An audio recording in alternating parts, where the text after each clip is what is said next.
Decía que uno de los sitios turísticos más anhelados por muchos es la Torre Inclinada de Pisa, en Italia. Esta torre fue construida en el año 1173 y consta de 55 metros de altura, tiene 294 escalones. Para aquellos que vivimos en alguna oportunidad en apartamentos, debe ser algo alentador. Pesa 14.700 toneladas. Y este atractivo turístico está inclinada no porque haya sido diseñada así, sino porque sus bases se dieron. Y poco a poco se fue inclinando. Y a la fecha tiene 4 grados, simple 4 grados de inclinación. Y por ese motivo en el año 1990 fue considerado un peligro y fue cerrada, fue clausurada. El atractivo turístico se cerró porque representaba un peligro. Y no fue sino hasta el año 2001 que nuevamente fue abierta al público después de un arduo trabajo de ingeniería para su restauración y garantizar la seguridad de las personas que fueran a visitar este atractivo. El fundamento, las bases de cualquier edificación es indispensable. Sin buena base, cualquier estructura cae, ya sea estructura física o estructura ideológica o estructura espiritual. En esta hora pretendo compartir con ustedes un mensaje titulado Muerte y Resurrección, fundamento firme de la fe. Y deseo compartir 3 verdades que deben llenar nuestra vida de confianza y debe motivarnos a afirmar que la muerte y resurrección de nuestro Señor Jesucristo es el fundamento firme de la fe. Y en primer lugar consideraremos a Dios como el autor del plan de salvación. En segundo lugar consideraremos que el cumplimiento de las Escrituras en la persona de Cristo también afirman que la muerte y resurrección es un fundamento firme para nuestra fe. Y por último consideraremos que la fe en la obra redentora de Cristo, como única forma para ser participantes del plan redentor, también nos confirma que su muerte y resurrección es el fundamento firme para nuestra fe. Así que consideremos en primer lugar que Dios, como autor del plan de redención, es una fuente de seguridad para nuestras vidas, para afirmar que la muerte y resurrección de Cristo es un fundamento firme, único para nuestra fe.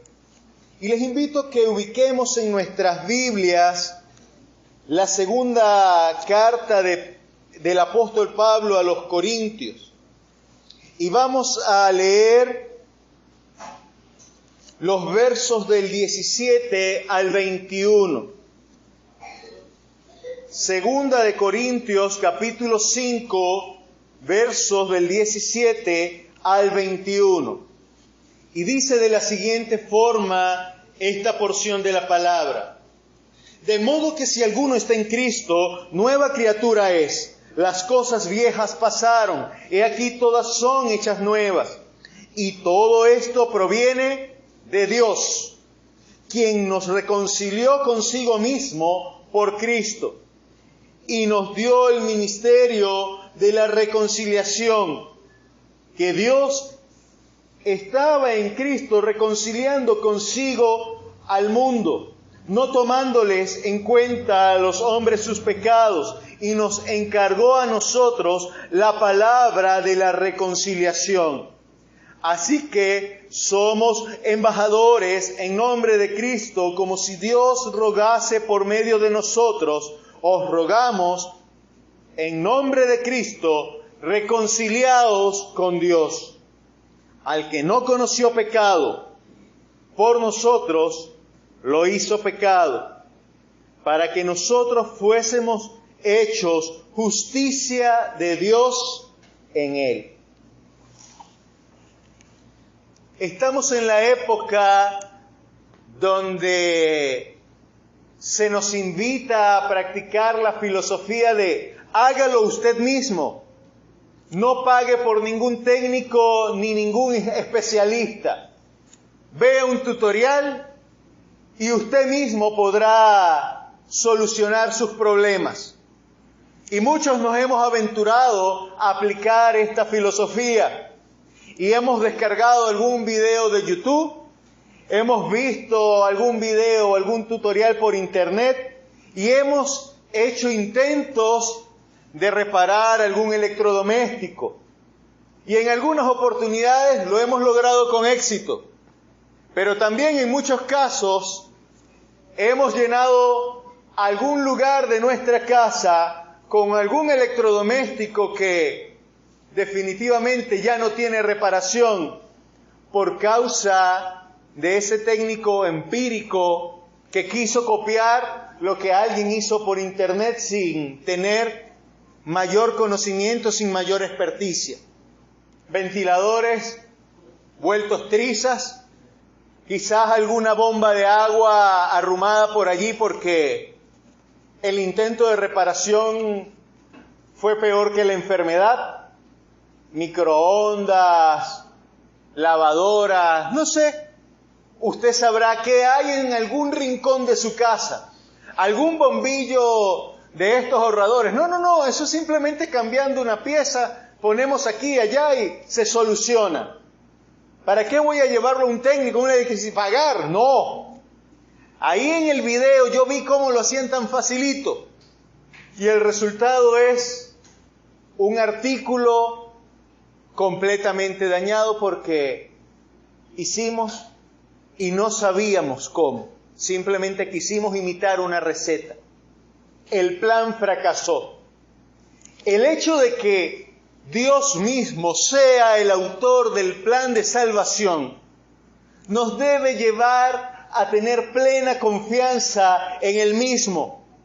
Porque el Dios omnipotente, que todo lo sabe, que todo lo puede, estableció desde antes de la fundación del mundo el mecanismo, la vía por la cual llegaríamos a tener comunión con Él.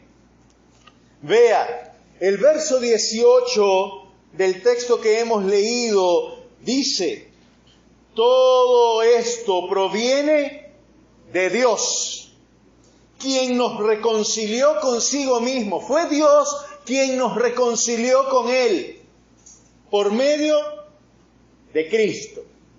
El verso 21 afirma que al que no conoció pecado, ¿quién? Cristo Jesús. Al que no conoció pecado, es decir, a Cristo, Dios lo hizo pecado para que fuésemos hechos justicia de Dios en Él. El mismo Señor Jesucristo, Juan capítulo 17, nos señala de la siguiente forma en sus versos 1 al 4, por solo tomar alguna porción, algunas palabras del Señor Jesús. Él, al orar por sus discípulos, cercana ya la hora de su muerte, dice la palabra: estas cosas habló Jesús y levantando los ojos al cielo dijo: Padre, la hora ha llegado, glorifica a tu Hijo para que también tu Hijo te glorifique a ti, como le has dado potestad sobre toda carne para que dé vida eterna a todos los que le diste. Y esta es la vida eterna, que te conozcan a ti, el único Dios verdadero, y a Jesucristo, a quien has enviado. Yo te he glorificado en la tierra, he acabado la obra que me diste que hiciese.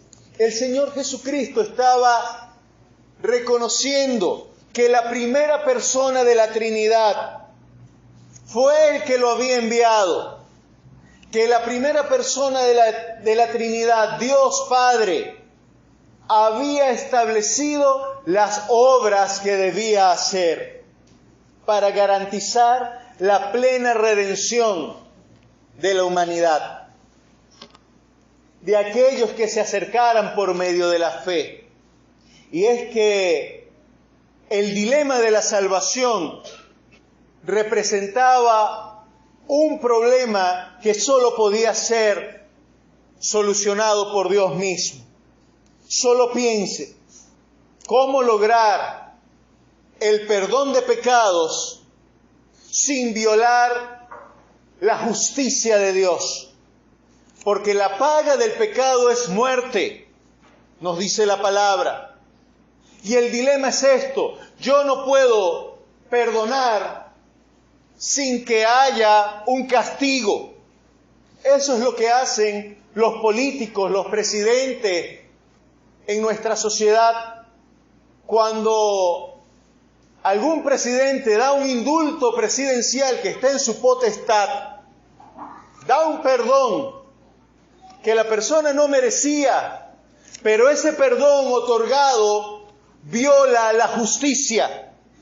Cuando en algunos casos, por razones políticas, hemos visto en nuestra nación que se ha perdonado a algún político que ha cometido alguna falta, le aseguro que aquellos que fueron afectados por esa falta no sienten que se obró con justicia. Sienten que su derecho a la justicia fue pisoteado, porque la justicia exige el castigo por el mal cometido. Eso es lo que exige la justicia. Así que, ¿cómo perdonar el pecado de la humanidad? Mostrando el amor y la misericordia de Dios, sin que esto violara su justicia eterna. ¿Cómo satisfacer la ira de Dios al aplicar su justicia contra el pecador, dando el castigo que merecían las acciones de pecado, y a la vez manifestar gracia y misericordia? Eso era imposible para el hombre. No hay plan humano que pueda lograr tal cosa. Solo el Dios eterno pudo establecer la única vía para lograr esto, entregando a Jesucristo en propiciación por nuestros pecados. Ese es el milagro de la cruz. Por eso la palabra nos afirma que Cristo llevó en sí mismo todos nuestros pecados, y sobre él se desató la ira de Dios, para que aquellos que aceptaran este sacrificio por la fe, entonces pudieran ser declarados justos, imputándose sobre cada uno de nosotros la justicia de Dios. En segundo lugar, el cumplimiento de las Escrituras en la persona de Cristo nos confirman que la muerte y resurrección son el fundamento firme de la fe. A lo largo de todo el Antiguo Testamento, Dios utilizó a sus siervos para tratar con la condición del pueblo de Israel y dejar evidencias suficientes para que pudieran reconocer al Mesías. Y la nación de Israel fuera instrumento de Dios para bendecir a todas las naciones. Sin embargo, el pueblo de Israel no reconoció esto. Vamos a Primera de Corintios, capítulo 15. Primera de Corintios, capítulo 15, y vamos a leer los versos del 3 al 8. Y dice de la siguiente manera: porque primeramente os he enseñado lo que asimismo recibí, que Cristo murió por nuestros pecados conforme a las Escrituras, y que fue sepultado, y que resucitó al tercer día conforme a las Escrituras, y apareció a Cefas, y después a los 12. Después apareció a más de 500 hermanos a la vez, de los cuales muchos viven aún y otros ya duermen. Después apareció a Jacobo, después a todos los apóstoles. Y al último de todos, como un abortivo, me apareció a mí. El apóstol Pablo, al escribir esta carta a las iglesias de Corinto, afirma que Cristo murió y resucitó conforme a lo que estaba establecido en las Escrituras. En todo el Antiguo Testamento hay más de 300 profecías que apuntan a Cristo. Algunos han llegado a establecer 450. Lo cierto del caso es que todas las concernientes a su primera venida han sido cumplidas. Y solo restan las referidas a la segunda venida de nuestro Señor Jesucristo. Y el cumplimiento de estas profecías en la persona de Cristo nos debe llevar a dos grandes conclusiones. La primera de ellas es que la palabra de Dios es verdad, por cuanto tienen fiel cumplimiento. Para el pueblo de Israel, para reconocer a los profetas y saber, este hombre es enviado por Dios, en Deuteronomio el Señor les dice: mira, si tienes duda, si algún hombre se levanta diciéndote, yo traigo profecía de Jehová Dios, el Señor le decía, observa si lo que está anunciando se cumple. Y si es así, entonces confirmarás que este hombre es profeta de Dios.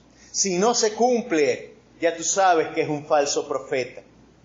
Si ese hombre te está invitando a hacer algo contrario a mi voluntad, entonces ni lo pienses dos veces, apedréalo porque es un falso profeta.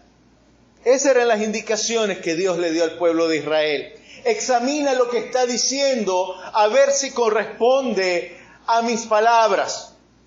Y si dice que hay algo que ha de ocurrir por mandato mío, espera a ver y juzga en el tiempo, a ver si se cumple. Porque si no es palabra mía, no se va a cumplir. Eso era lo que el Señor Jesús, lo que Dios habló al pueblo de Israel por medio de Moisés en Deuteronomio. Y los profetas ciertamente anunciaron hechos referidos a la realidad que vivía el pueblo de Israel y a las realidades próximas que iban a experimentar. Y esas profecías se cumplieron. Y aún muchos de estos profetas, sin saberlo, sin tener claridad, estaban anunciando hechos que no solo apuntaban a la realidad del pueblo de Israel, a esa realidad inmediata o próxima a cumplirse en el tiempo cercano con el pueblo de Israel, sino que estaban haciendo anuncios sin darse cuenta que se cumplirían más de 500 años después, más de 700 años después, y que apuntaban a Jesucristo. Y al cumplirse esta palabra, daba veracidad al anunciado por Dios y nos debe llevar a reafirmar que la palabra de Dios es verdad, que Dios es fiel a sus palabras, a sus promesas. Pero hay una segunda verdad que el cumplimiento de todas estas profecías en la persona de Cristo nos lleva a resaltar. Y es que Dios mismo, por medio de su palabra, confirmó que Jesús era el Mesías prometido. Así que consideremos brevemente algunos textos, solo 4 porciones de la palabra, que nos llevan a reconocer su cumplimiento en la persona de Cristo. El Salmo 22, por ejemplo, es un salmo que en su totalidad apunta al sacrificio de Cristo, a su muerte. Y vea cómo comienza. Y quizás si usted tiene buena memoria de las palabras del Señor Jesús en la cruz del Calvario, lo recordará. Verso 1, Dios mío, ¿por qué me has desamparado? ¿Por qué estás tan lejos de mi salvación y de las palabras de mi clamor? Dios mío, ¿por qué me has desamparado? Palabras del Señor Jesucristo en la cruz. Versos 7 y 8, para tomar simplemente con algunas pinceladas. Todos los que me ven me escarnecen, estiran la boca, menean la cabeza diciendo: se encomendó a Jehová, líbrele él, sálvele, puesto que en él está su complacencia. ¿No eran formas como se burlaron del Señor Jesús en la cruz del Calvario? Vamos a un texto que por excelencia nos apunta a la muerte y a la resurrección de Cristo. Isaías capítulo 53, verso del 5 al 12. Vamos a leer desde el 4. Ciertamente llevó Él nuestras enfermedades y sufrió nuestros dolores, y nosotros le tuvimos por azotado, por herido de Dios y abatido. Mas Él herido fue por nuestras rebeliones, molido por nuestros pecados. El castigo de nuestra paz fue sobre Él, y por sus llagas fuimos nosotros curados. Todos nosotros nos descarriamos como ovejas, cada cual se apartó por su camino, mas Jehová cargó en Él el pecado de todos nosotros. Angustiado Él y afligido, no abrió su boca, como cordero fue llevado al matadero, y como oveja delante de sus trasquiladores, enmudeció y no abrió su boca. Por cárcel y por juicio fue quitado, y su generación, ¿quién la contará? Porque fue cortado de la tierra de los vivientes, y por la rebelión de mi pueblo fue herido. Y se dispuso con los impíos su sepultura, mas con los ricos fue en su muerte. Aunque nunca hizo maldad, ni hubo engaño en su boca. Con todo eso, Jehová quiso quebrantarlo, sujetándole a padecimiento. Cuando haya puesto su vida en expiación por el pecado, verá linaje. Vivirá por largos días, y la voluntad de Jehová será en su mano prosperada. Verá el fruto de la aflicción de su alma y quedará satisfecho. Por su conocimiento justificará a mi siervo justo a muchos, y llevará las iniquidades de ellos. Por tanto, yo le daré parte con los grandes, y con los fuertes repartirá despojos. Por cuanto derramó su vida hasta la muerte, y fue contado con los pecadores, habiendo llevado Él el pecado de muchos, y orado por los transgresores. Más de 500 años de distancia entre el anuncio de esta profecía y de muchas más que por razón de tiempo no veremos, y que fueron cumplidas a plenitud en la persona y en la obra de Cristo en la cruz del Calvario. Pero aún veamos dos profecías más, estas dos señaladas en referencia a su muerte. Veamos dos más, ahora en referencia a su resurrección. Salmo capítulo 16. Salmo 16, versos del 8 al 10, dicen de la siguiente manera: a Jehová he puesto siempre delante de mí, porque está a mi diestra, no seré conmovido. Se alegró por tanto mi corazón y se gozó mi alma, mi carne también reposará confiadamente. Porque no dejarás mi alma en el Seol, ni permitirás que tu santo vea corrupción. El autor de este salmo, David, como bien señala Pedro en uno de sus discursos en Hechos 13, vio corrupción, murió y de él hay una tumba. Así que esta afirmación, no dejarás mi alma en el Seol. El Seol era la forma de los hebreos expresar el lugar de los muertos. Ni permitirás que tu santo vea corrupción. No es más que una referencia a la resurrección de nuestro Señor Jesucristo. Pero si no le parece claro, vámonos a Oseas. El libro del profeta Oseas. Y vamos a leer dos porciones del libro de Oseas. Oseas capítulo 6, verso 1 y 2, dice de la siguiente manera: venid y volvamos a Jehová, porque Él arrebató y nos curará, hirió y nos vendará. Nos dará vida después de 2 días. En el tercer día nos resucitará y viviremos delante de Él. Una referencia directa a la resurrección de nuestro Señor Jesucristo. Oseas capítulo 13, verso 14, dice: de la mano del Seol los redimiré, los libraré de la muerte. Oh muerte, yo seré tu muerte y seré tu destrucción, oh Seol. La compasión será escondida de mi vista.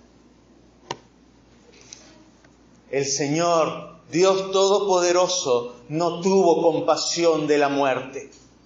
Y con la resurrección de Cristo, destruyó su poder sobre la humanidad.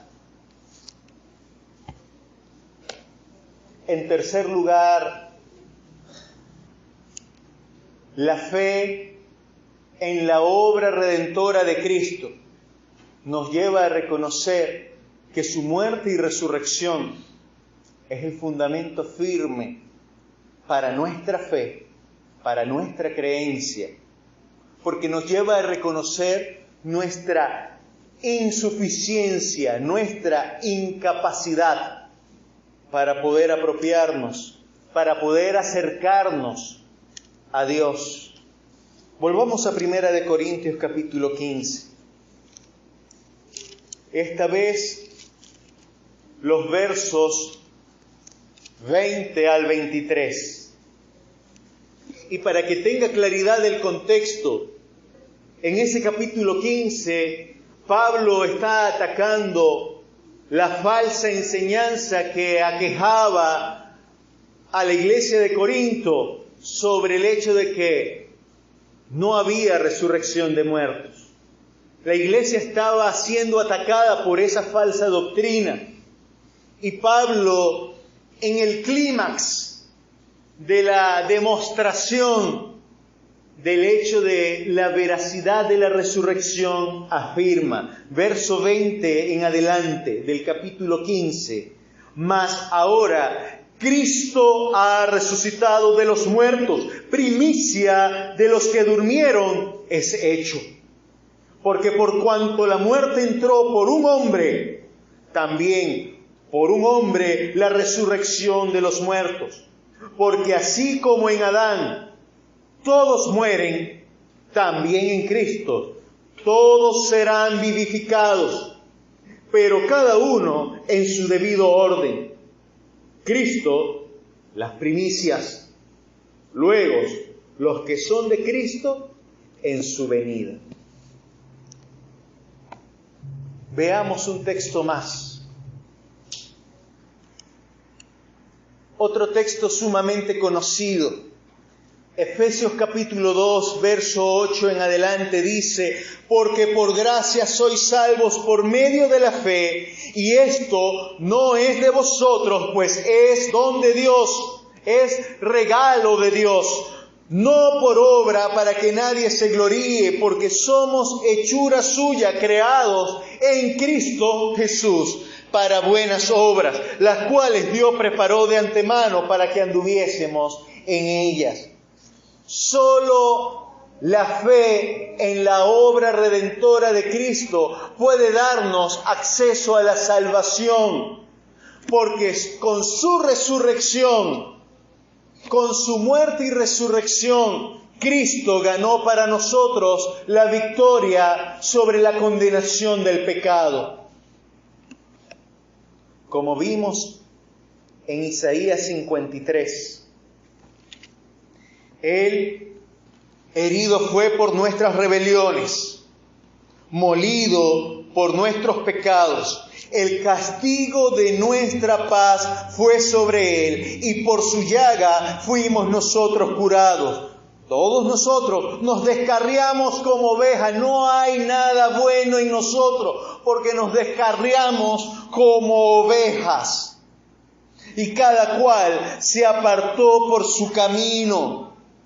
Pero Jehová Dios cargó en Jesucristo el pecado de todos nosotros. El Señor Jesús sufrió una muerte vicaria y expiatoria, es decir, Él fue el sustituto perfecto de cada uno de nosotros. Y en sí mismo sufrió el castigo, sufrió la ira de Dios que apaciguaría su justicia. Y es por eso que el apóstol Pablo, en múltiples formas, nos recordó que hay un solo mediador entre Dios y los hombres, Jesucristo hombre, el cual se dio a sí mismo en rescate por todos, de lo cual se dio testimonio a su debido tiempo. Primera de Timoteo capítulo 2, verso 5. Y no conforme con eso, la misma palabra nos afirma en Romanos 3, 21 y 22, que aparte de la ley, se ha manifestado la justicia de Dios, testificada por la ley y por los profetas, es decir, por todo el Antiguo Testamento fue testificado esa justicia de Dios que sería manifestada. La justicia de Dios por medio de la fe en Jesucristo para todos los que creen en Él. Amados hermanos, estas verdades deben llevarnos a concluir, a reconocer y a confesar que somos pecadores, que no hay nada que humanamente podamos hacer para tener comunión con Dios, para obtener su perdón. Debe llevarnos a reconocer que en su amor infinito Dios entregó a Jesucristo para que Él sufriera el castigo que nosotros merecíamos. y que al Dios levantar a Cristo de la tumba, ganó para nosotros la victoria sobre el pecado y la condenación eterna. Una victoria que solo podemos apropiarnos por medio de la fe en Cristo Jesús. La determinación de salvar a la humanidad no obedece a la conducta del hombre, sino que es pura iniciativa divina. Es una expresión de la gracia y el amor de Dios. Son palabras de Díaz Pavón, un teólogo cristiano. Rick Warren, un pastor norteamericano, formuló la siguiente expresión: no es la vida de Jesús la que te salva, tampoco te salvas por sus enseñanzas. Eres salvo por medio de su muerte y de su resurrección.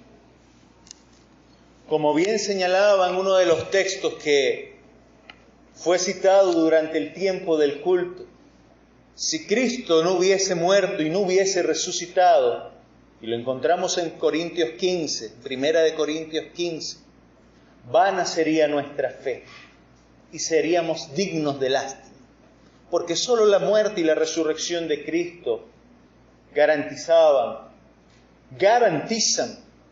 la victoria sobre el pecado y el acceso a la comunión con Dios. Así que la pregunta realmente importante en esta hora no es ¿qué tan firme es el fundamento sobre la muerte y la resurrección de Cristo? Muchos dudan sobre la muerte y la resurrección de Cristo. Y la duda sobre la veracidad de ese hecho no es lo realmente importante, porque solo por medio de la fe podemos reconocer esta verdad. Y evidencias existen, históricas, más allá inclusive de las mismas Escrituras. Y todas garantizan la veracidad del hecho de la muerte y de la resurrección de Cristo. Así que la pregunta importante en esta hora no es qué tan firme es el fundamento de la muerte y la resurrección de Cristo. ¿Cristo murió? ¿Cristo resucitó? ¿Es cierto eso? La pregunta realmente importante en esta hora es, ¿qué tan firme estamos nosotros parados sobre el fundamento de la fe, que es la muerte y la resurrección de Cristo? ¿Qué tan afianzado estamos nosotros en el hecho de la muerte y la resurrección de Cristo? Porque de la respuesta a esa pregunta depende nuestro destino eterno. ¿Hay algún rastro de duda en nuestra mente, en nuestro corazón, sobre si Cristo murió y resucitó? El hecho de venir a esta iglesia o a cualquier otra iglesia no es garantía de salvación. Eso nos convierte en un religioso más. El hecho de tener una Biblia quizás abierta en alguna mesa de la casa, en algún pasaje, no nos da garantía de la salvación. Nos hace un crédulo más. Y un crédulo, déjenme expresarlo en estos términos, un crédulo chimbo. Porque al tenerla abierta tratamos a la Biblia como si fuese un amuleto. Y ya, tiene poder. Y mi casa está bendecida, mi familia está bendecida porque está abierta la Biblia en tal o cual pasaje. Si nuestra vida no da fruto genuino de lo que en algún momento dijimos, y sí, yo en algún momento dije que acepto a Cristo como Señor y Salvador, pero mi vida no es un reflejo de esa verdad, entonces yo no estoy parado en el fundamento de la fe y simplemente soy un hipócrita y un falso testigo de la muerte y la resurrección de Cristo. Y por lo tanto, tampoco tengo garantías de la comunión con Dios. Yo no sé cuál es la condición de su vida. Yo no sé si en esta hora usted puede reconocer con plena seguridad que Cristo murió por sus pecados y que Él resucitó y está sentado a la diestra de Dios Padre y que cuando sea el tiempo determinado por Dios, volverá por segunda vez y traerá toda obra a juicio.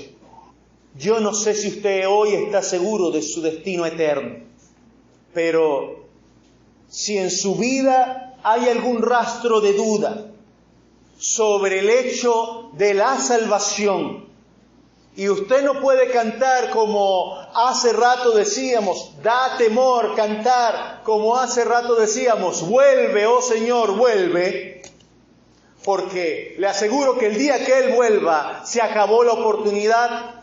Y el que no le ha confesado como Señor y Salvador tiene como destino eterno la condenación, la quinta paila del infierno. Entonces, hoy es día de salvación.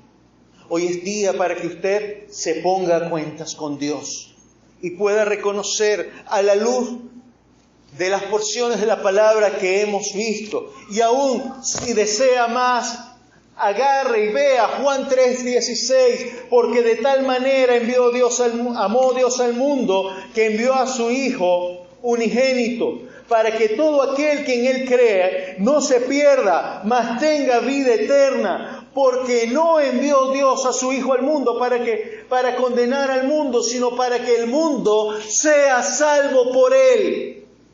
Pero si usted no ha querido creer, entonces usted ya ha sido condenado. Verso 18. El que en Él cree no es condenado, pero el que no cree ya ha sido condenado porque no ha creído en el nombre del unigénito Hijo de Dios. Así que yo voy a pedir que en esta hora podamos cerrar nuestros ojos y vamos a orar.